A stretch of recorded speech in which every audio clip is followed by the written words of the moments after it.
today. I really appreciate Right. it. Okay. Jason is putting the recordings on YouTube, and we'll provide you with the links to that somewhere down the road in case you miss one. You can go back. I'm presuming that you're always going to be here, but I could be wrong about that. Okay. Okay, I got to do the okay button. All right, so I'm going to do it just like I did the last time. I've got a little bit of a summary at the beginning, and I'm using the AI summary app in this to summarize what we're doing, and I'm going to probably summarize the thing using that more than more than my own summary of what's going on. So, and I've got some introductory things again that I think will help clarify, or that we're going to need to have some knowledge of somewhere along the way. So there's going to be about 5 minutes of me reading stuff. And what happens when I start the AI companion? I don't know. Okay. All right, so let's get going. So you guys can see that, right? Yep. Okay, so summary of previous sessions. Then this is 1 and 2.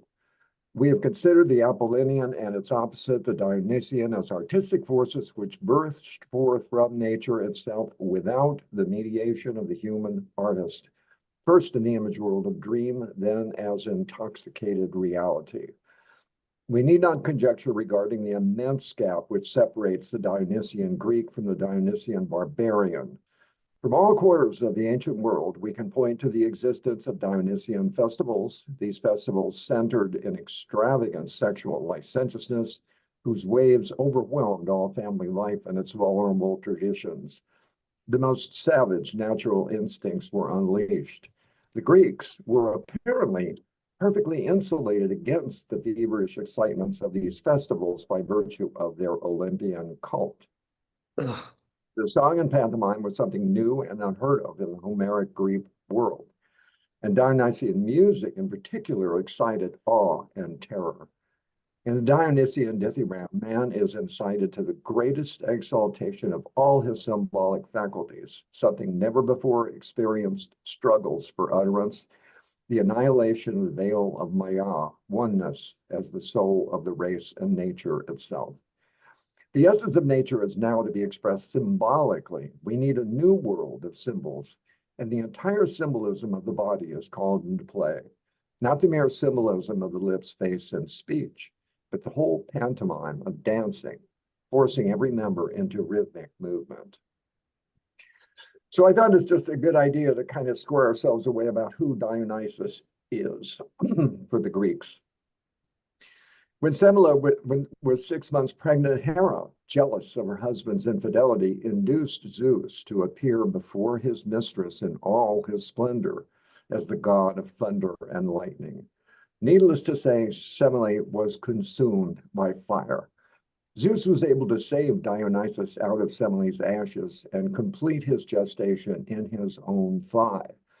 Because of his own salvation and stories about bringing Semele back to life, Dionysus is associated with death and resurrection. Dionysus is associated with vegetation myths, death in winter and resurrection in spring. His festival is celebrated in the spring. In one myth, Dionysus is torn to pieces by the Titans, but born again every 3 years, restored to a new body, and inspired a mystery cult, which preceded the creation of Dionysian theatrical festival of the Dionysian Theatrical Festival in Athens. Practitioners within this mystery cult performed ritualistic displays of grief for the god's disappearance in the winter and joyous welcoming at his return in the spring. Followers of Dionysus were both women and men, who are often depicted as mad and or intoxicated. Certain female followers, known as maenads, famously, some say madly, ran, screamed, and danced through forests, eating live animals and decorating themselves with vines and grapes. The consumption of live animals enabled the followers of Dionysus to incorporate their god within themselves. Excuse me. Dionysus is considered a very sensual god. The wine produced by the grapes that mark his fertility inspires music and poetry.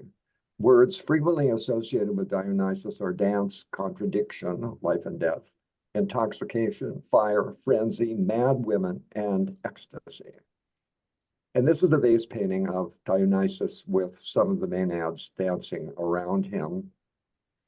And this is Apollo. Apollo was the son of Zeus and Leto, an immortal, one of the Titans.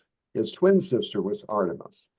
Although he was a distinct god in early Greek culture, in some traditions, Apollo came to be associated with the sun.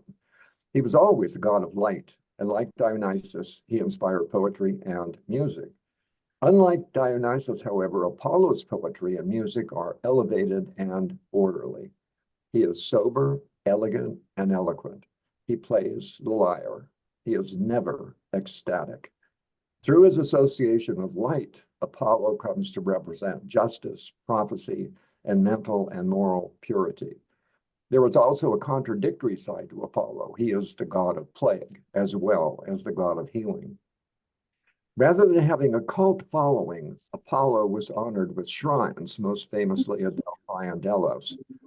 These shrines, seekers of truth and wisdom, sought oracles, predictions, or clarification of facts from one of Apollo's priests or priestesses. Words associated with Apollo are light, music, poetry, eloquence, justice, morality, purity, elevated thought, restraint, and order. And I thought it'd be a good idea to revisit this as well. The will, according to Schopenhauer, is the fundamental metaphysical reality that underlies all phenomena. It is the driving force of the universe, manifesting itself in all living beings as their innermost essence. The will can be shown through introspection and contemplation, and we can come to understand the will directly through our own experience of desire, striving, and suffering. The will is the cornerstone of Schopenhauer's philosophy, serving as the basis for his metaphysical and ethical theories. He views the will as the source of human suffering and advocates for transcending the will through aesthetic contemplation and ethical renunciation. Ethical renunciation involves the deliberate rejection of worldly desires and attachments, leading to a life of self-denial, simplicity, and detachment from the pursuits of pleasure, wealth, and power, a Buddhistic negation of the will. And Nietzsche's use of the will in Birth of Tragedy refers to this interpretation. And we kind of bubbled over the Dionysian dithyramb, so I thought we'd repeat this as well. It's a religious song, specifically a hymn sung and danced in ancient Greece to honor Dionysus, the god of wine, festivity, theater, and fertility, marked by specific characteristics, frenetic and emotional. The dithyramb's energy reflected the wild and ecstatic nature of Dionysus, often using a fast tempo and intense emotions. Choral performance, typically sung by a large chorus of up to 50 men or boys, often dressed as satyrs, mythical creatures associated with Dionysus. They would dance in a circular formation while singing. Accompaniment, the aulos, a double reed instrument, was likely the primary accompaniment, sometimes with additional instruments like percussion. And what I heard that the aulos sounds something like an oboe. Content, the dithyramb could recount stories of Dionysus' life, celebrate his gifts of wine and festivity, and explore themes related to the god's domain. According to Aristotle, the dithyramb was the origin of Athenian tragedy. A wildly enthusiastic speech or piece of writing is still occasionally described as dithyrambic. Okay, so here we go with section 3 of the Birth of Tragedy.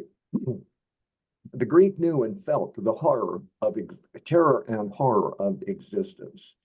That he might endure this terror at all, he had to interpose between himself and life the radiant dream birth of the Olympians, that overwhelming dismay in the face of the titanic powers of nature, the morale, fate, enthroned over all knowledge. All this was again and again overcome by the Greeks with the aid of the Olympian middle world of art, or at any rate, it was veiled and withdrawn from sight. It was in order to be able to live that the Greeks had to create these gods from a most profound need. Thus, do the gods justify the life of man? They themselves live it.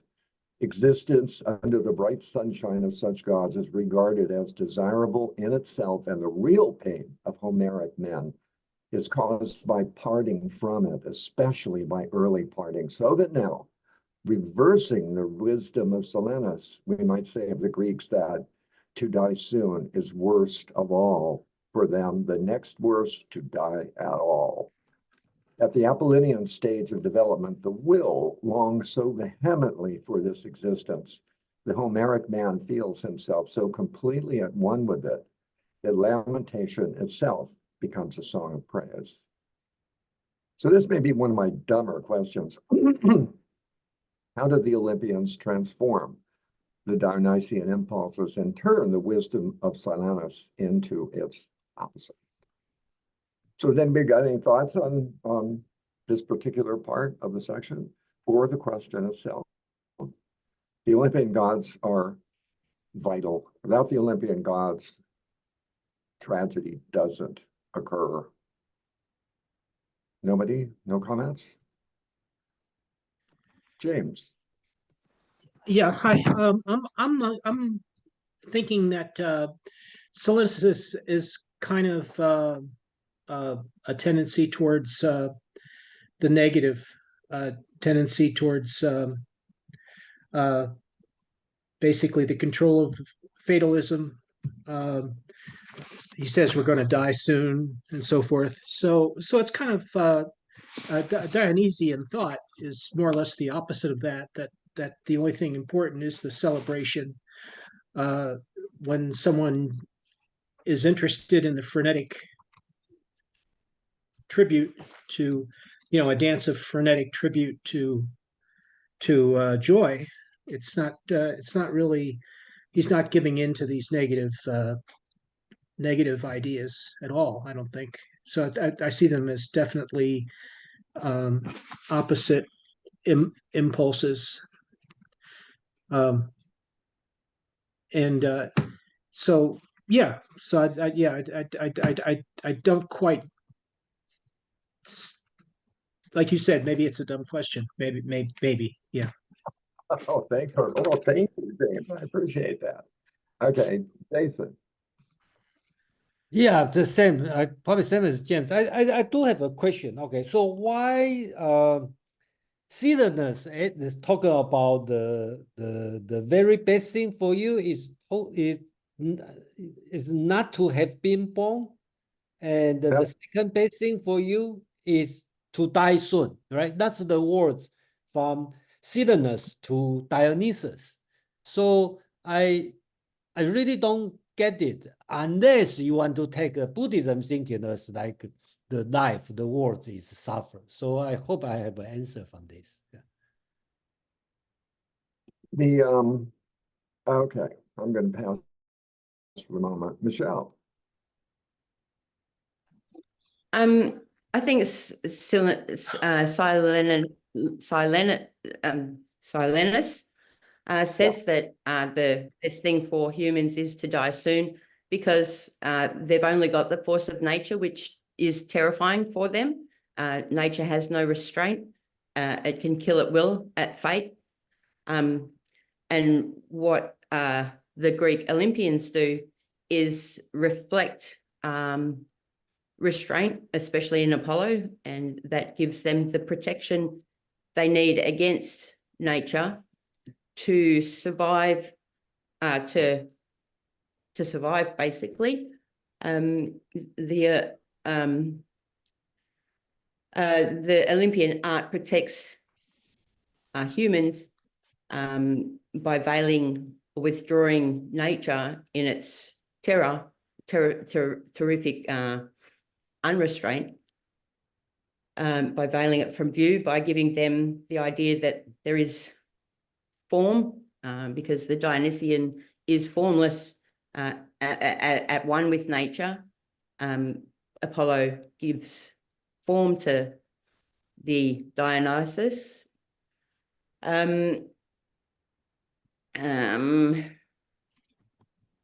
That's the power of beauty. That's what the Olympians give, the power of beauty and form to the formless nature, which is terrifying. So I think Nietzsche implies that valuing an other enables the impetus to change, to emulate or to strive toward that valued otherness. That's what I think, basically. Okay, Damani, and then I'm going to kind of throw a few thoughts in here. Damani? Yeah, so there was something I think I heard you say, Lindsay, as you laid out some of the context for this question around the Olympian gods, their existence being necessary for the existence of tragedy. And I was wondering, that seems like a pretty rich idea. I wonder if there's more time we can spend on that. If that was discussed last week, maybe the group can excuse me, but I'm wondering how that connection is drawn. And yeah, where some of that comes from. Some of what? Just clarify that a little bit. Sure. I think in the excerpt that we have gone over, there are some kind of gestures towards this idea, particularly this idea of lamentation being recast as a song of praise. I feel like maybe that has something to do with this connection, but I'm still wondering, are there more explicit lines we can draw between the supposed existence, or at least the at the time, right, in ancient Greece, the culturally agreed upon idea of the Olympian gods, and that making tragedy possible. That seems like a really interesting idea that we could maybe spend more time on. Well, the whole book is really about that. So the argument isn't fully developed until section 7 or 8. And we're just kind of laying a lot of the groundwork toward getting the thesis to begin with. It's the opposition of Apollo and Dionysus as impulses of art that make tragedy a 50-50 mix that couldn't happen without those contrary impulses. So you've got, and the wisdom of Silenus is, as was said a little bit earlier, it would be better not to have been born at all, because life is so much suffering. And if you have been born, the second best is to die soon. And so the Greeks, responding to this over centuries, this didn't happen, overnight, created the pantheon of the Olympian gods. And the Olympian gods are very human gods. They do a lot of human things. They look like humans. They fornicate. They commit adultery. They do all kinds of stuff that people do, and so they are reflections. But they are also immortal, and so they live forever. And this is part of the inspiration toward loving life instead of hating life, instead of blowing your brains out because you can't figure out how to cope, especially back in ancient days, right? So I think that's where he's heading with all of this. And the artistic form is derived from you have the dithyramb is an Apollonian creation. Even if it's called a Dionysian dithyramb, it's a poem that comes under the aegis of Apollo. And I think the really important thing to keep in mind here is that they believed in these gods as fully as Christians believe in Jesus and God. So there's that commitment and belief system that I think we need to retain, because I was sort of losing it. And then a little bit later on, I suddenly realized, like, yeah. And he gets very explicit about that a little further down the road. So, well, let's get a little further down the road. All right.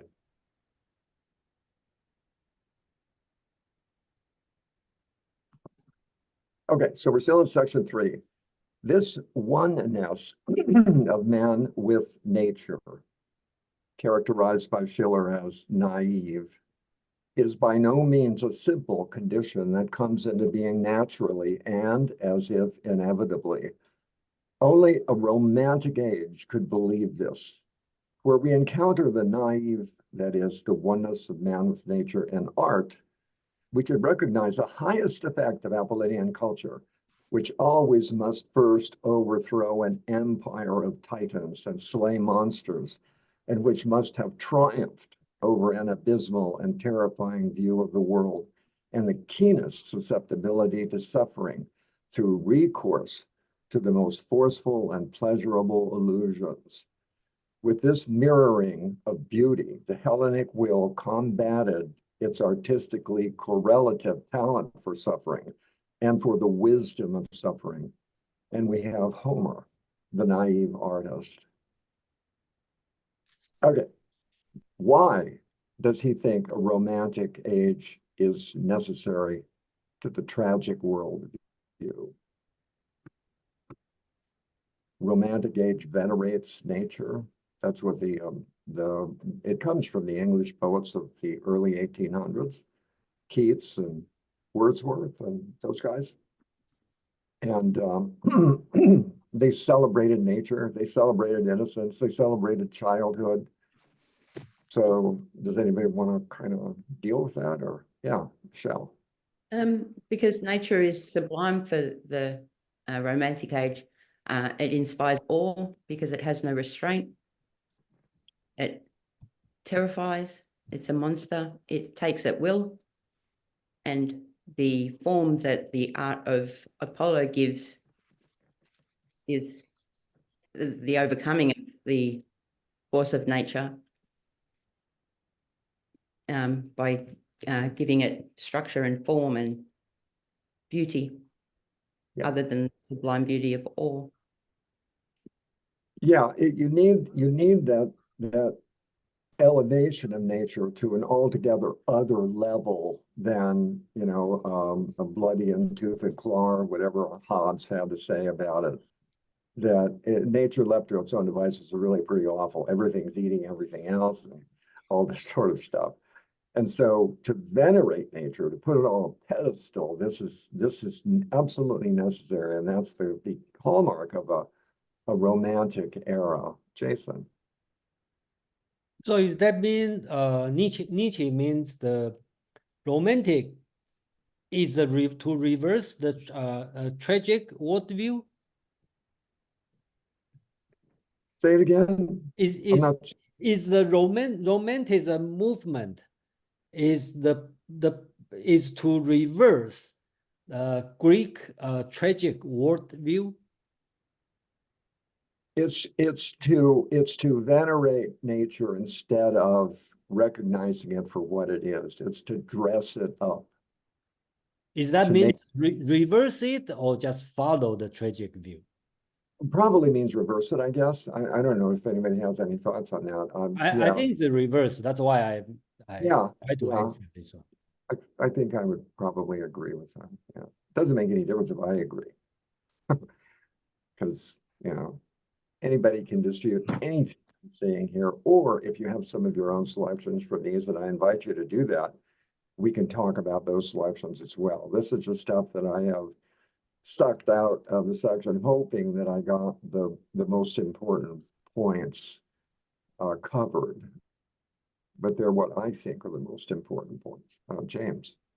I was just thinking it might be a little bit more or less promoting nature, the idea of eating live animals, things like that, and also the humans being in a natural dancing. And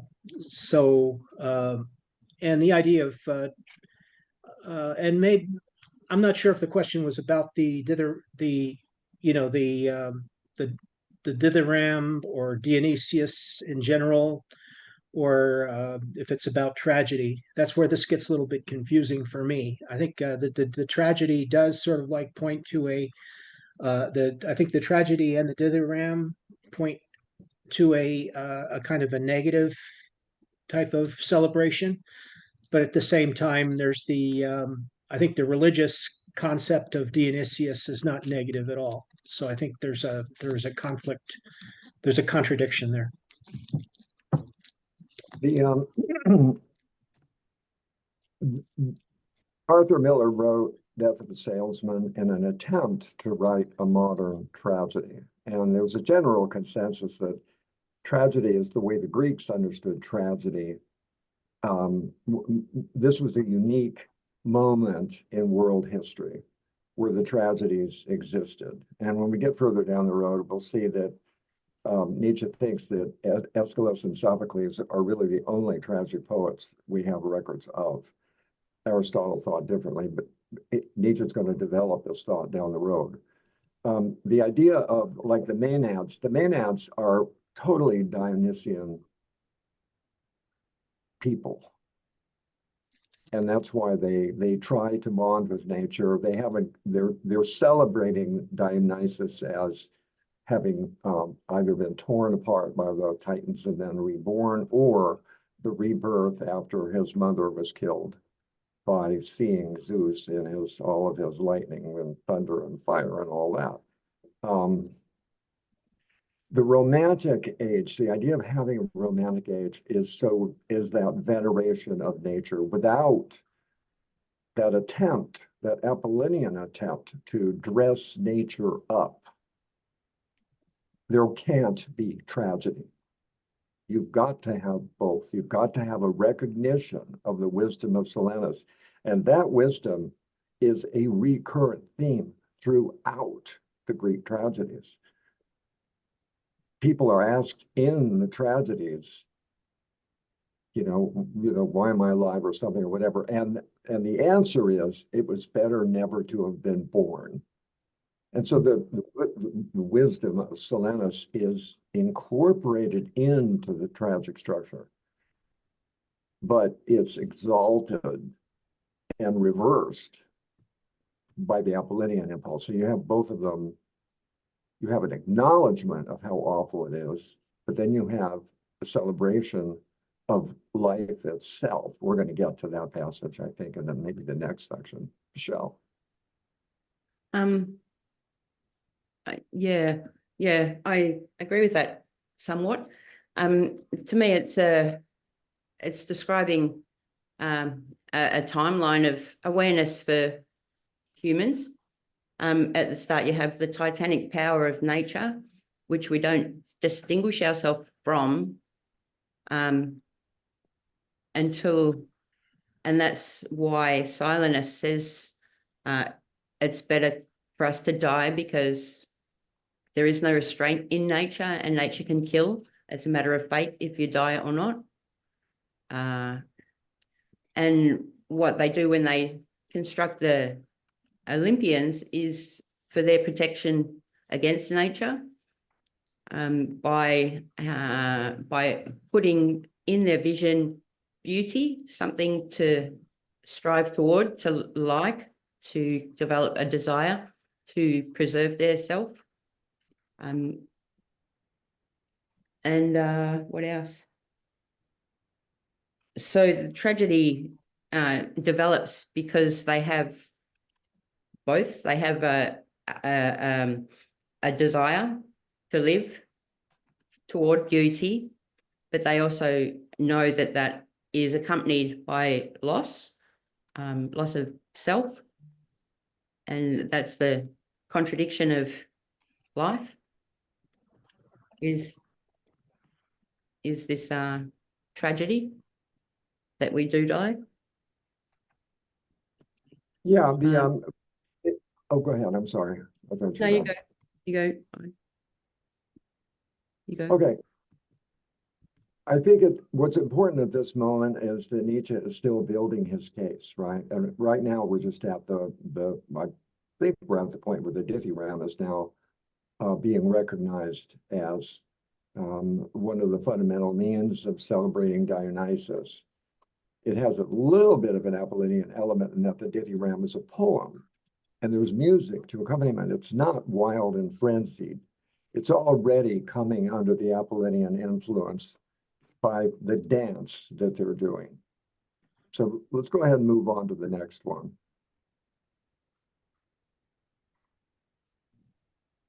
I think it's the mixing of the Dionysus and the Apollonian that is what he calls the what does he say?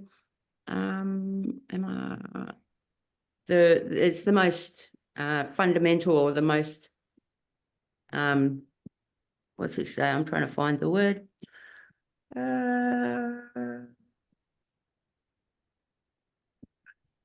Okay, well, I think the other thing that's really important to remember is that the Apollonian and Dionysian are artistic impulses.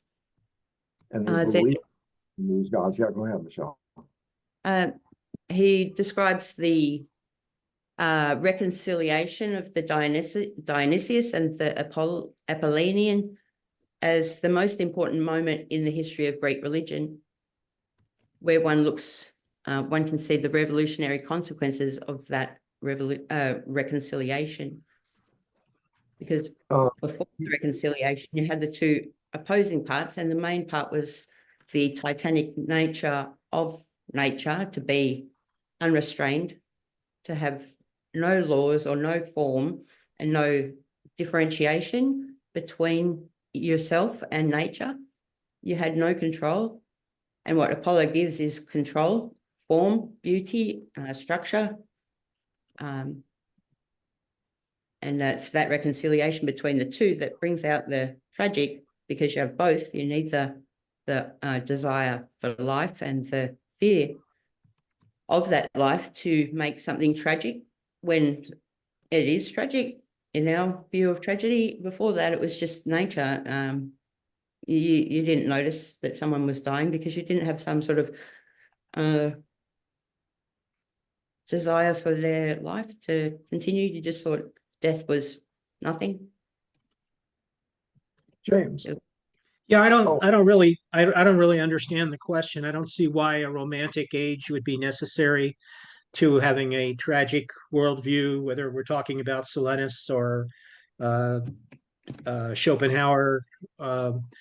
Nietzsche is trying to accomplish a kind of a balance in describing and showing a natural balance between Apollonian and Dionysian tendencies, I think, and the existence of the tragedy, I think, does bear merit, and but has a limited purchase. I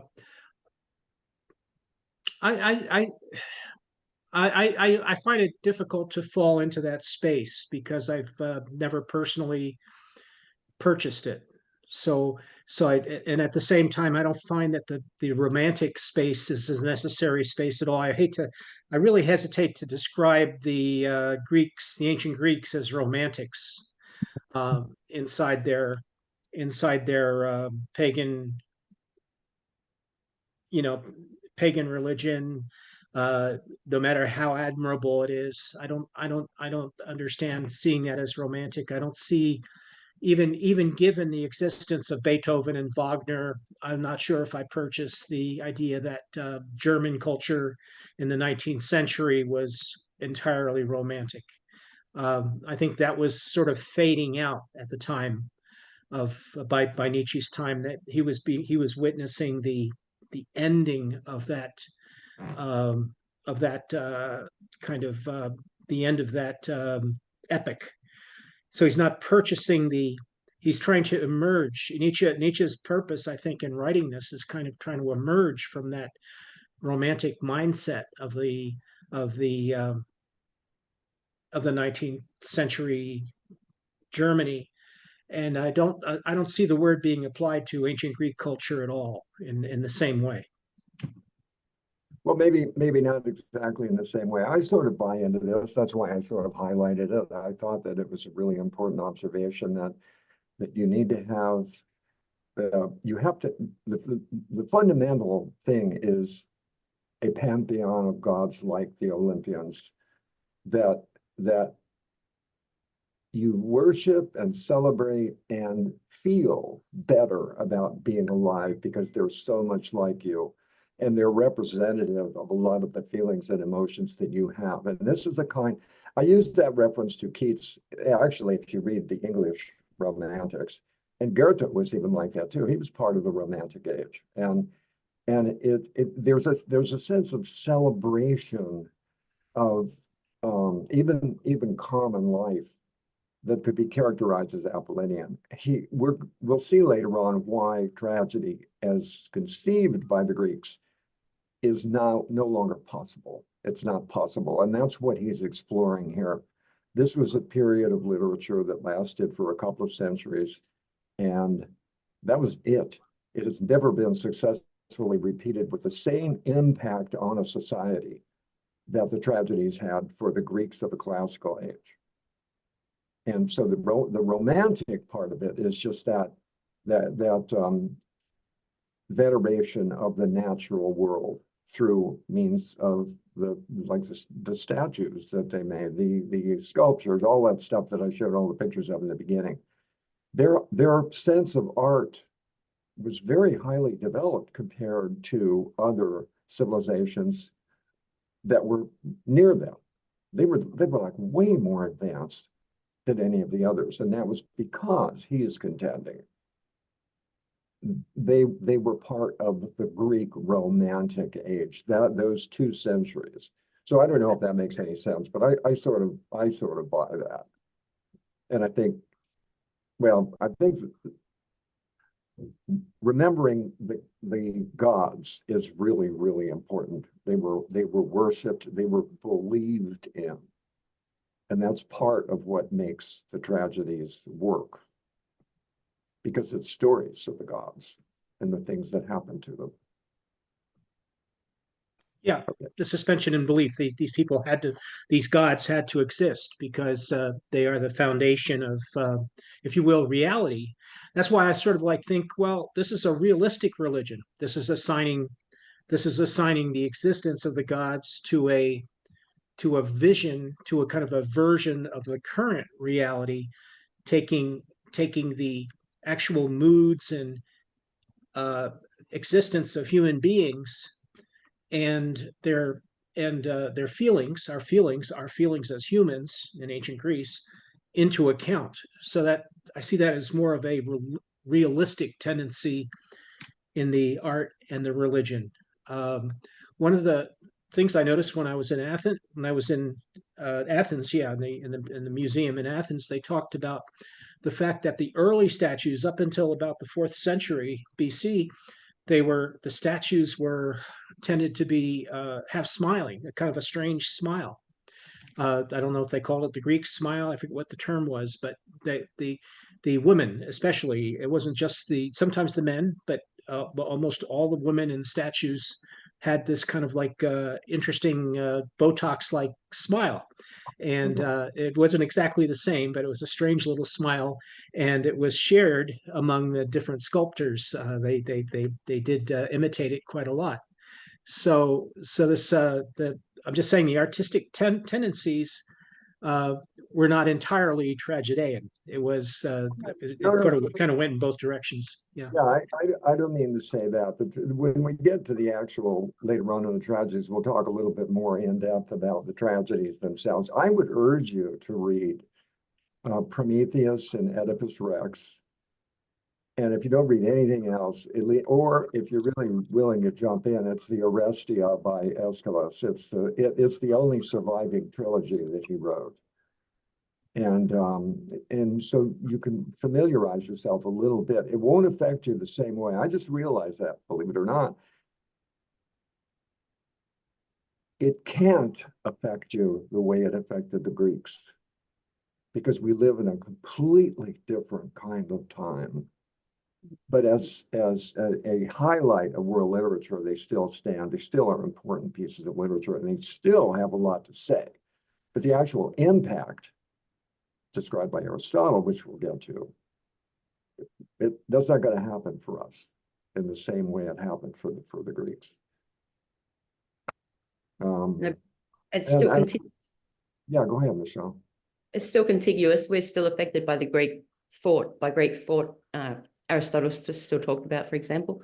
But yeah, we're not going to have the same reception to the tragedies as they are, but they've affected us now. So we're in our position because of them. Okay. Moving on. We still read Greek philosophy. Okay. Oh, we're on to section 4. Wait a minute. Let me see how many of these there are. There's a lot of these, but we'll just go ahead and plunge on in anyway with the remaining time.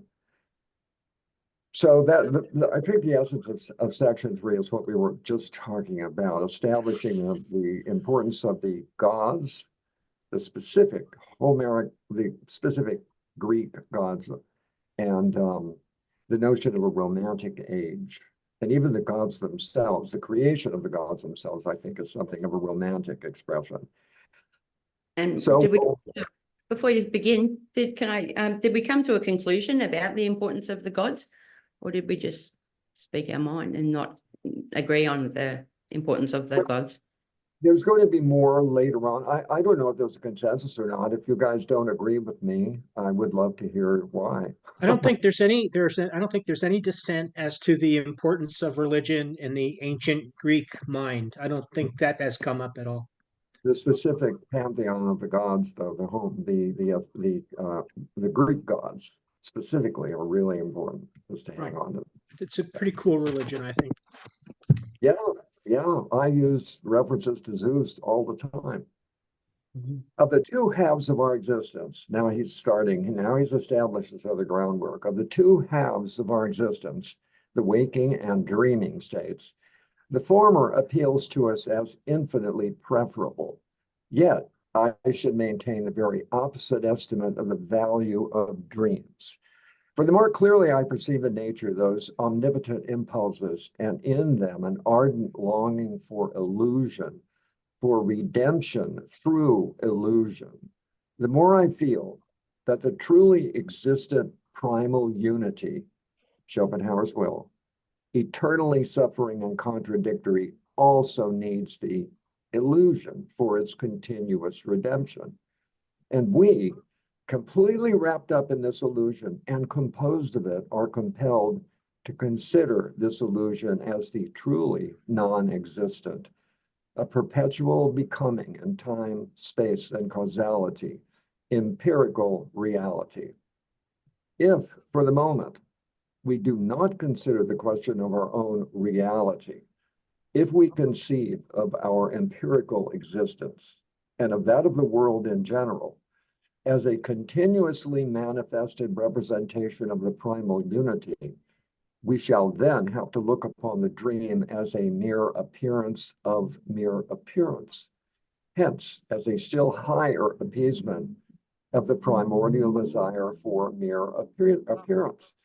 And that is why the innermost heart of nature feels that ineffable joy in the naive artist and the naive work of art, which is likewise only mere appearance of mere appearance.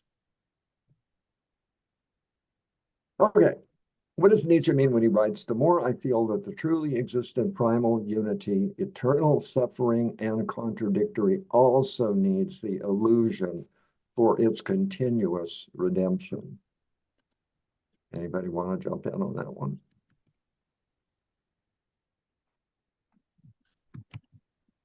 Okay. Does anybody want to take a stab at what he means at all? Or do you think you know what he means? What was the question again? Okay, I forgot to. Wait a minute. I was off the page. Yeah. What does Nietzsche mean when he writes, the more I feel that the truly existent primal unity, the fundamental thing in the world, Schopenhauer's will, eternally suffering and contradictory, also needs the illusion for its continuous redemption? So it says, he says earlier here, the more clearly I perceive the nature of those omnipotent art impulses, the dreams, and in them an ardent longing for illusion, for redemption through illusion, the more I feel that the truly existent will. So I guess the question could be rephrased like, what does he mean by redemption? What page is that quote taken from? Oh, I have no idea. I couldn't tell you that. It's from section 4. It's somewhere early in the beginning. Okay. And it's more or less that in all of the editions. Geneva. Well, this is probably kind of dumb, but I'm wondering if what I just heard you read is that he's saying if life is all tragedy and all this bad stuff, that there's a redemption in dreaming, like a release from that tragedy through dreaming. That's kind of what I think, but I'm not sure what he means by its redemption. I don't know what it is, unless he's referring to, life being this tragic trajectory or something, and there's some release from that tragedy and sadness and all of that bad stuff through dreams and the illusion of dreaming. Yeah. Well, I don't know, that's probably kind of silly, but here is, this is still Schopenhauerian thinking in its own way, that there's a certain set. I mean, we can feel things. I was going to make a comparison with Kant's The Thing in Itself, and then I decided not to do that. But Kant was proposing that if you took, like, this cup of coffee, right, and you took away all of the sensory experiences of this cup of coffee, then what's left is the thing in itself, the ground of this shape and all of that sort of stuff. And so the will, it's not like he's not, Schopenhauer is not saying that all of this stuff doesn't exist at all. It's that it's the real truth is the will. That's the bottommost level of reality, is just this blind driving force. And all of these other things are expressions in one way or another of that force. And Nietzsche's kind of immersed in this idea. And these are appearances. This cup is an appearance in a Schopenhauerian sense and a Nietzschean sense. And so if I make a painting of this cup, which is already an appearance of the will, I am making another appearance of the appearance. So I'm making, and we're going to get to the really most important part. I think we'll get to that before this is over. Jason. Oh yeah, I think I kind of understand the question now. So basics, he takes Schopenhauer's view, will is the reality. So in this world, it's an appearance. So the dream is the mere appearance of the mere appearance in this sense. And then to answer your question, redemption, okay, I hope Nietzsche doesn't use redemption in the Christian term. And I think he meant, because just he lived in the Christian world, so he picked up the word as compensation, something like more Freudian term as compensate, try to make up this meaning. That's how I read it. So yeah, well, I sort of took the redemption comment as the full. It's instead of being this blind, empty drive with nothing to show for it, the cup is a redemption. It takes that, it's redeemed by being a thing in the world for us. And we are see, Nietzsche's doing this in this whole dreamy sense, right? He's not saying this is like the real deal, but he's sort of saying that dreams enable us to give pictures and give art to these wild and crazy impulses that we're completely unaware of. And so we're all artists in our dreams. I think he says a lot more than that later on. And so he is sort of saying that is the redemption that apparently the will wants, is to be realized in some way as appearance. It's not like it's just out to just be its own nasty self. That there must be an urge in the will somewhere to be redeemed by actually being something. James. Yeah, I was just going to say where he talks about redemption is in relationship to the Raphael Christian painting. So this is Yeah. nothing to do with Greek culture at all. This is more just sort of like comparing metaphors. And but the you know, in the depth of feeling that's evoked by images. And this idea, I couldn't find anywhere in the text where he talks about mere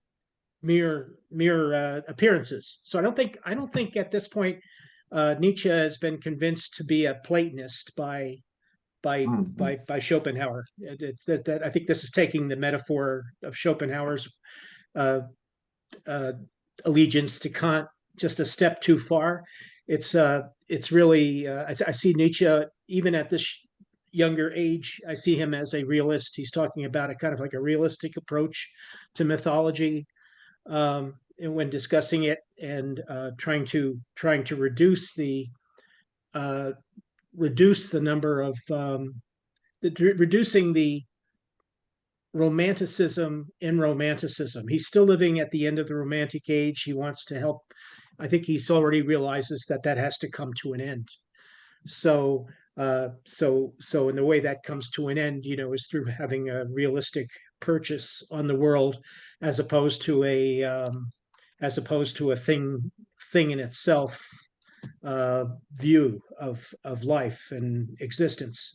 Existence, I think, moves into the center, I think, for Nietzsche, and I think that's where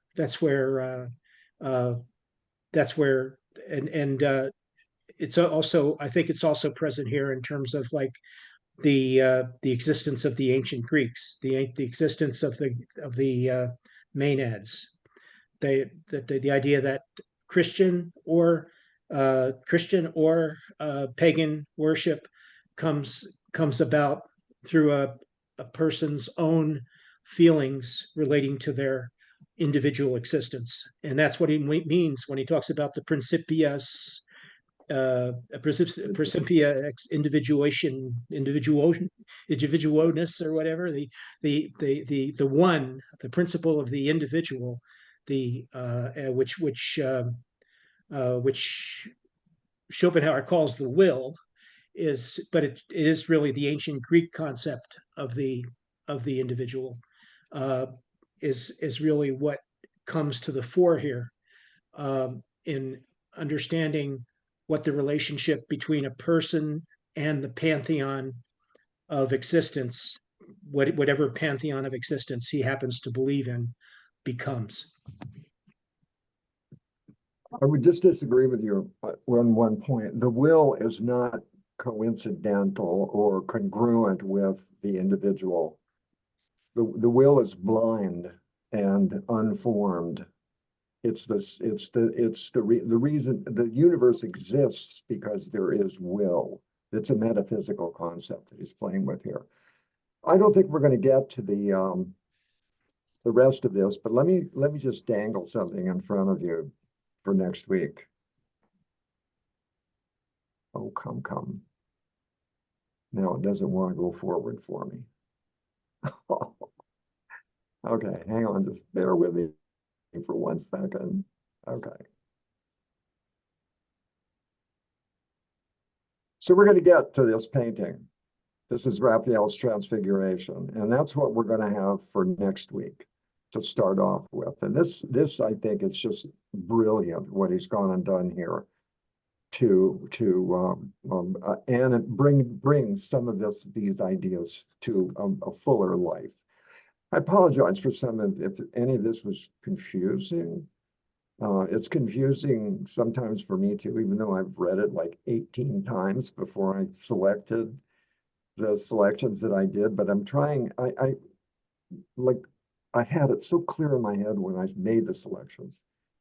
And then by the time I got to section 8, I wasn't so clear. I need to go over this before we get together so that I'm a little clearer myself again, refreshing my memory about it. But I appreciate your enthusiasm and your willingness to come back and put up with me some more. I think these are the most difficult sections for all of us, Lindsay. Yeah. He's laying some very fascinating groundwork, and a lot of what he's saying here are opening shots that he will develop in much greater depth for the rest of his life.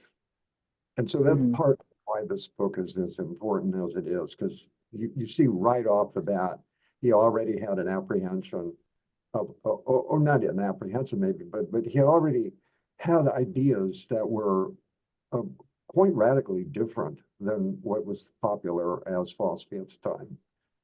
And we'll get into some really, really interesting stuff, but I think it's really important to just see where the roots are, at least for me, because that's part of what I'm getting out of this. So I hope that you guys are getting the same thing. And you're right, this really comes together.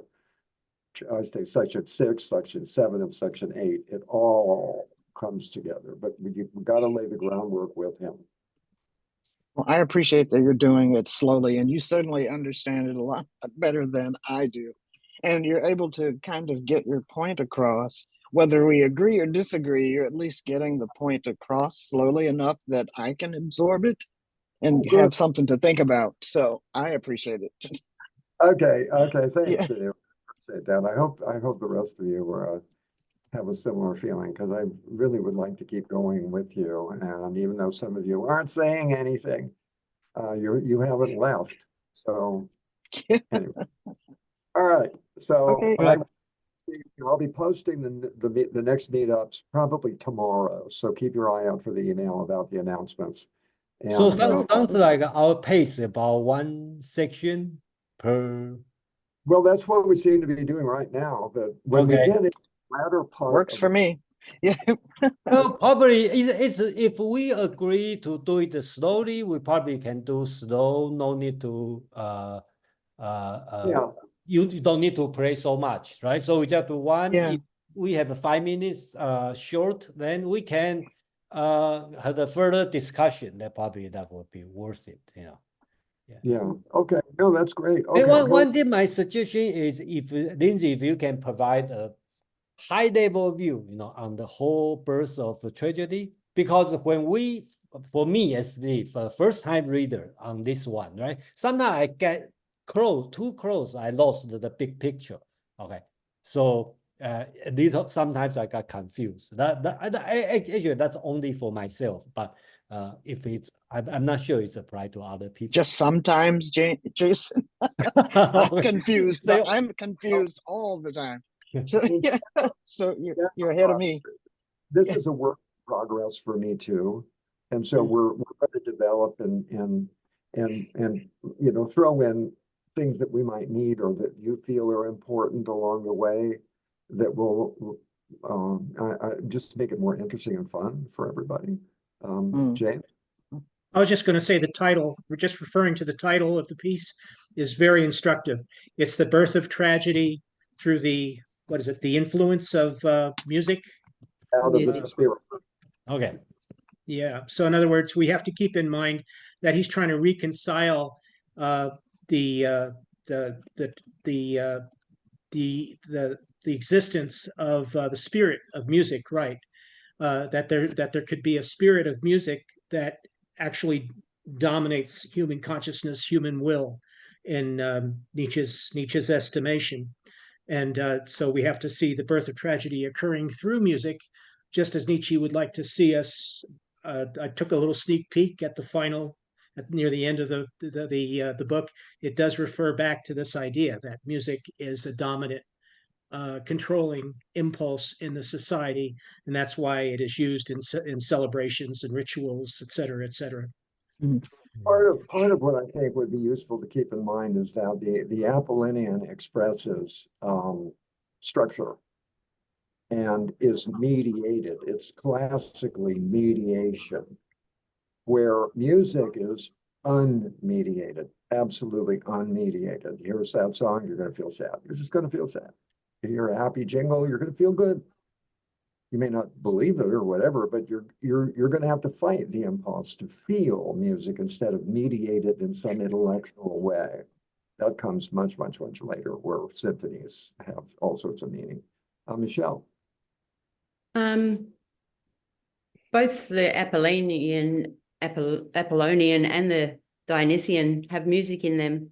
The Apollonian is the structured, ordered, rhythmic, and the Dionysian is the ecstatic, frenzied music when they come together, when they reconcile. Right.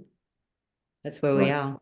That's what we Yeah. look strive for. But I was going to say, it might be nice to leave sort of breadcrumbs or some sort of evidence of where we're at. Maybe we could have a group notepad or something like that we can keep track of what we've spoken about. You do that, but we don't have access to it. Oh, Yeah, so let me say, yeah, I'm working on that because we just started, and another thing we haven't decided. So we probably will provide a spreadsheet and in the meetup page, and you will see the progress, right? And probably, you know, we'll have a future progress. We put the date and the chapter and the YouTube, okay? And probably also put the AI summary, since we put the AI summary on there. We read the AI summary. It sounds correct, but it's, of course, there's some mistake. So we don't have time to edit every single word. We decide to probably just post over there. If you have a complaint, just let us know. So, oh, I didn't say that. So we take it out. So, So we can look Oh. at it, but we can't participate in it. It's going to be the AI summary, and then you get to alter it if it's if that's what we want. Is that what you're saying? Well, we're gonna try that. The AI we're summary going to try. does a pretty good job, so we're gonna play with that for a little while and see what kind of results we get, and that will be made available to you. And these slide presentations can also be made available. Yeah, because I've got that AI companion. I press it and it says you accept that pressing, but I get nothing about. I don't either. I saw that up there and I clicked OK and wondered, what am I doing? So Yeah. I have no Yeah, idea. so it's a new feature, so I'm pressing it too. But I'm just wondering whether we get. I and got share to the- get going, you guys. I don't know what you have to do, but I've got stuff I got to go do today. So I teased you a little bit with the Transfiguration. We're going to talk about that. It's an amazing painting that really describes exactly what he's trying to say. So that's next week. Have a great week. Sounds good. I'll see you. Thanks, Lindsay. Thanks, Jason. Thanks, All right, guys. thank you. All right, thank you, everyone.